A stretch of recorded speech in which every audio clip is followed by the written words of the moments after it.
बिहार में बड़ा हादसा हुआ है। 6 से ज्यादा लोगों की मौत हो गई है और मौत के इस आंकड़े के बढ़ने की भी आशंका जताई जा रही है। भगदड़ मचने से 50 लोग गंभीर रूप से घायल हैं, वहीं अधिक लोगों के घायल होने की खबर भी है। तो जहानाबाद के बराबर पहाड़ पर यह हादसा हुआ है। शिव श्रद्धालु सभी हताहत हैं। लोग बाबा सिद्धेश्वरनाथ मंदिर के दर्शन को गए हुए थे, सभी आधी रात के वक्त। तो अचानक पुलिस उन पर लाठीचार्ज का आरोप स्थानीय लोग लगा रहे हैं और कहा गया कि लाठीचार्ज होने की वजह से यह भगदड़ मची। सूचना के बाद भी एम्बुलेंस सेवा वहां फौरन नहीं पहुंच पाई। डीएम और एसपी सहित कई बड़े अधिकारी वहां जरूर पहुंचे, लेकिन यह पता चला पहुंचने के बाद कि पूरा मेडिकल कैंप एक डॉक्टर के भरोसे वहां काम कर रहा था। लोग घायल यहाँ पे हाँ, बाकी रेफर किए गए इसमें से 5-6 आदमी रेफर हो गए अभी। बाकी का सिंपल इंजरी है, चोट वोट है, रेस्टलेसनेस है, एंग्जाइटी है। रेफर हुआ यहाँ से अभी 2 हो गया है, सिर्फ अभी 2 अभी घंटा हो उसके गया। पहले इसके पहले कुछ नहीं गया है, कुछ भी नहीं गया सब ऊपर में भी 10 ठोल आदमी है। 10 आदमी ऊपर में ही है अभी अभी। कोई प्रशासन का ध्यान नहीं है। मम्मी जल चढ़ाने जा रही थी, 400 सीढ़ी पार हो गया था और प्रशासन ये सब पूरा झगड़ा करने लगा और इसी के चक्कर में धक्का धुक्की होने लगा। तो हमको भी पूरा हम चपा गए थे। तो भगवान के नाम लेके अब ये भी चपा गया था, तो इसको भी बचाए थे। और फिर मम्मी बगल में फिर क्या हुआ? और फिर मम्मी को देखे तो मम्मी ऐसे हुई, तो फिर हम पूरा रोने लगे और सबको बुलाए तो सब कोई नहीं आ रहा था। फिर कैसे कैसे करके सबको। इस खबर पर ज्यादा जानकारी के साथ हमारे सहयोगी चंदन हमारे साथ जुड़ गए। चंदन, जिस तरह की तस्वीरें उभर कर आ रही हैं, प्रशासन क्या कर रहा है कि अब इनको राहत मिले, और जिस तरह का भगदड़ मचा उसमें जिन लोगों की लापरवाही थी उनको किस तरह की कार्रवाई उन पर होगी? जिला प्रशासन की तरफ से प्रेस विज्ञप्ति जारी किया गया है, जिसमें 7 लोगों की मौत हुई है, 5 महिला और 2 पुरुष की मौत हुई है। यहाँ पे जैसा कि मंदिर प्रबंधक, अभी मैं मंदिर परिसर में ही मौजूद हूँ, मंदिर प्रबंधक बता रहे हैं कि यहाँ पे आगे हम के चक्कर में भगदड़ हुई है, जिसके वजह से मंदिर प्रबंधक के द्वारा लाठीचार्ज किया गया था। इसमें भगदड़ हुई है, इसमें 7 लोगों की मौत हुई है। सबका जहानाबाद सदर अस्पताल में पोस्टमार्टम कराया गया है और इस घटना पर पूर्ण रूप से जिलाधिकारी अलंकृता पांडे, एसडीओ जहानाबाद, पूरा जिला प्रशासन अपनी नजर बनाए हुए हैं। जी, तो पूरी तरह से नजर बनाए हुए हैं, लेकिन 7 लोगों की जान चली गई है, कई लोग घायल पड़े हुए हैं और भगदड़ की वजह से इतने लोग मर जाते हैं उस जगह पर जहां श्रद्धालुओं की भीड़ लगती है। तो प्रशासन क्या कर रहा था?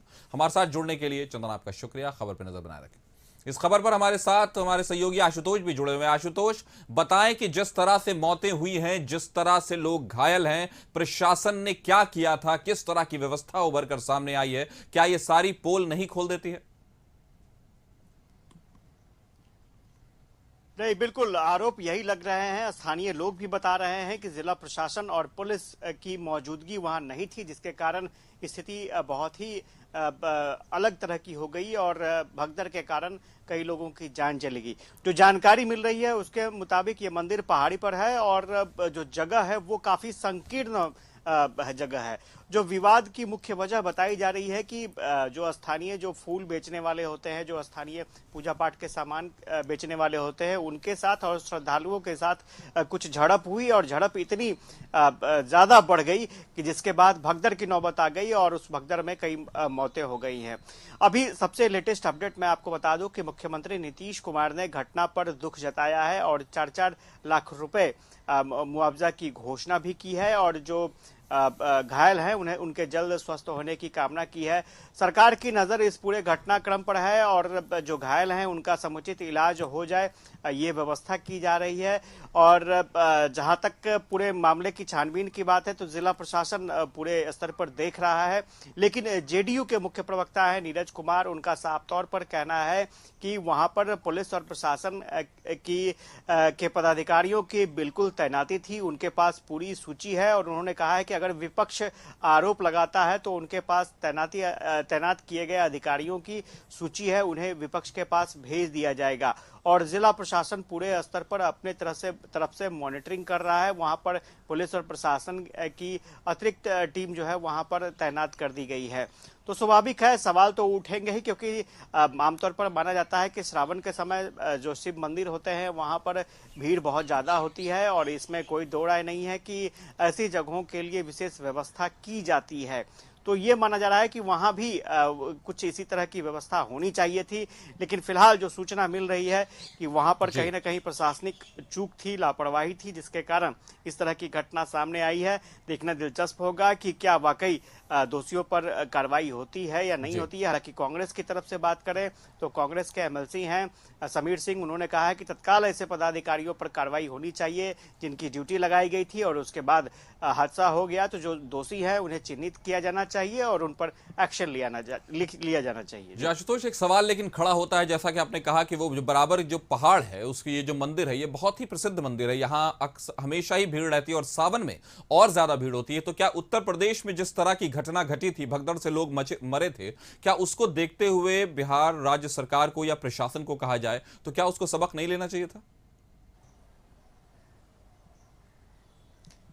नहीं, यूपी या किसी दूसरे स्टेट की तुलना की बात नहीं करेंगे। जब भी इस तरह के आयोजन होते हैं, खासतौर से धार्मिक आयोजन होते हैं, तो स्वाभाविक तौर पर एहतियात के तौर पर ऐसे जगहों को चिन्हित किया जाता है जहां पर कोई भी बड़ी घटना हो सकती है, स्टैम्पेड हो सकता है।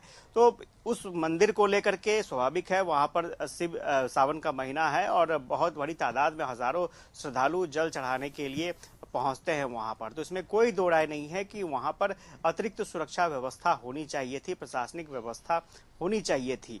ये बात जरूर है कि जब इस तरह की घटना हुई है तो प्रशासनिक चूक की बात सामने आ रही है। ये जरूर है कि कागज पर पुलिस और प्रशासनिक पदाधिकारियों की तैनाती की गई, लेकिन जितनी तैनाती होनी चाहिए थी, क्या तैनाती उस संख्या में हो पाई या नहीं हो पाई, या फिर जो तैनात किए गए थे वो स्पॉट पर पहुंचे या नहीं पहुंचे, ये तमाम चीजें जांच का विषय है। और जांच के आधार पर ही अगर कार्रवाई की बात होती है तो वो मामला आगे बढ़ पाएगा। लेकिन फिलहाल इसमें कोई दो राय नहीं है कि घटना हुई है, चूक के कारण ही घटना हुई है। अब देखना दिलचस्प होगा कि किस तरह की जांच होती है। हालांकि मुख्यमंत्री के नीतीश कुमार की तरफ से ये सूचना आ चुकी है कि मुआवजा दिया जाएगा 4-4 लाख रुपए, और चूंकि सीएमओ खुद पूरे मामले को देख रहा है तो देखते हैं आगे कितने प्रशासनिक पदाधिकारियों पर कार्रवाई होती है, पुलिस के पदाधिकारी जो वहां लगाए गए थे उन पर कार्रवाई होती है या फिर किस तरह का एक्शन लिया जाता है, इस पर भी सबकी निगाहें टिकी हुई है। जी, तो ये सारी चीजें देखी जाएंगी और सबक लेने की जो चीजें हैं वो कम से कम अब अगली बार सरकार और प्रशासन जरूर नजर रखे कि इस तरह के धार्मिक आयोजन या जहां भी लोग बहुत आते हैं वहां किस तरह से प्रशासन इंतजाम करता है सुरक्षा की, वो अपने आप में बहुत ही जरूरी और आवश्यक चीज है। हमारे साथ जुड़ने के लिए आशुतोष आपका शुक्रिया। खबर पर नजर बनाए रखें।